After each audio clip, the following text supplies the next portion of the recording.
இந்த போண்டா பண்ணுறதுக்கு உளுந்து வந்து 2 மணி நேரம் ஊறணும். நான் வந்து இதில் கருப்பு உளுந்து யூஸ் பண்ணியிருக்கேன். நீங்கள் ஒயிட் உளுந்து இருந்தால் கூட யூஸ் பண்ணலாம். இது 2 மணி நேரம் ஊறிட்ட பிறகு நம்ம நல்லா கெட்டியாக இதை அரைச்சி எடுக்க போகிறோம். ஊற வச்ச உளுந்தை நான் நல்லா ஃபைனாக அரைச்சி வச்சுருக்கேன். நல்லா கெட்டியாக அரைக்கணும், தண்ணி ஊற்றாமல் கொஞ்சமாக தண்ணி தெளித்து கெட்டியாக இந்த மாதிரி அரைச்சிக்கோங்க. தேங்காவை இந்த மாதிரி கட் பண்ணி வைக்கணும், துருவி வைக்காமல் இந்த மாதிரி பல்லாக கட் பண்ணி இப்படி வச்சுக்கணும். இதுதான் யூஸ் பண்ண போகிறேன்.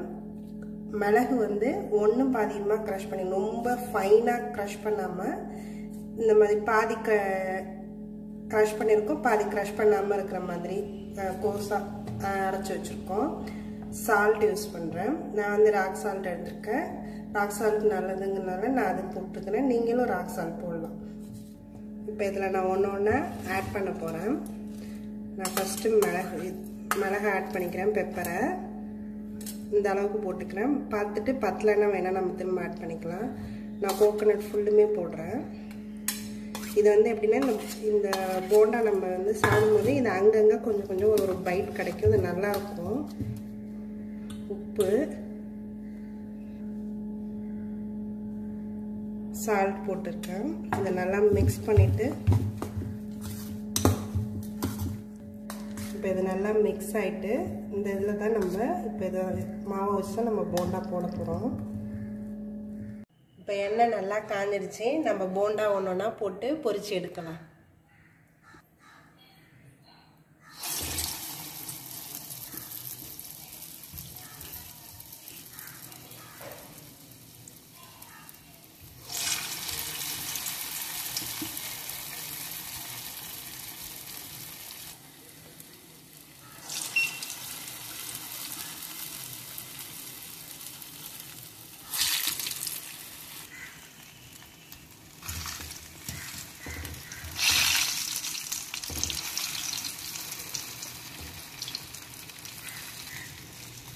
ஒரு சைடு இதாகிடுச்சு. நான் இன்னொரு சைடு எல்லாத்தையும் திருப்பி போட்டிருக்கேன்.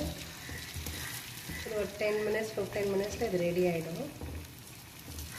இது நல்லா இந்த கோல்டன் ப்ரௌன்லேயே இருந்தால் தான் இது நல்லாயிருக்கும். இது உள்ளாரையும் நல்லா வெந்திருக்கும். இது நல்லா கிறிஸ்பியாக இருக்கும். இதை வந்து அந்த சூப்பில் ஊற வச்சு சாப்பிடும்போது நல்லாயிருக்கும். ஒரு பைட்லேயும் அந்த கோகோனட் வந்து பீஸ் நமக்கு வரும். அது நல்லாயிருக்கும், சாப்பிட்றதுக்கு நல்லாயிருக்கும். ஒரே மாதிரி இந்த கோகோனட் இல்லாமல் ஒரு மாதிரி மாவு மாதிரி இல்லாமல் இது ஒரு பைட்லேயே அந்த கோகோனட்டோட பீசஸ்க்கு வரும். நல்லாயிருக்கும். அந்த பெப்பர் இதெல்லாம் போட்டிருக்கறதுனால நல்லா கொஞ்சம் அங்கங்கே காரமும் இதுவுமா நல்லாயிருக்கும். இந்த சூப்பில் இதை போட்டு சாப்பிட்டா இது நல்லா டேஸ்ட்டாக இருக்கும். இந்த இது நல்லா பொரியெல்லாம் அடங்கிடுச்சு. இதை நான் வெந்திரிச்சு எடுக்கிறேன்.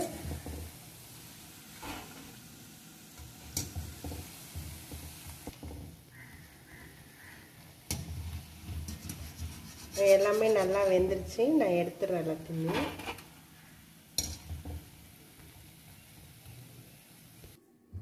இந்த போண்டா இப்போ ரெடி ஆகிடுச்சு. இதை வந்து நம்ம சூப்போட சர்வ் பண்ணி சாப்பிட்டா இது நல்லாயிருக்கும். இதில் உள்ள அந்த ஒவ்வொரு பைட்டுக்கும் இந்த கோகோனட் வர்றது, இந்த பெப்பர் இதெல்லாம் வர்றது நல்லா அந்த டேஸ்ட் நல்லா என்ஹான்ஸ் பண்ணி கொடுக்கும். இதை நீங்களும் ட்ரை பண்ணி பாருங்கள். என்னோடய வீடியோஸ் உங்களுக்கு பிடிச்சிருந்தா லைக் பண்ணுங்கள், ஷேர் பண்ணுங்கள், சப்ஸ்கிரைப் பண்ணுங்கள். தேங்க்ஸ் ஃபார் வாட்சிங்.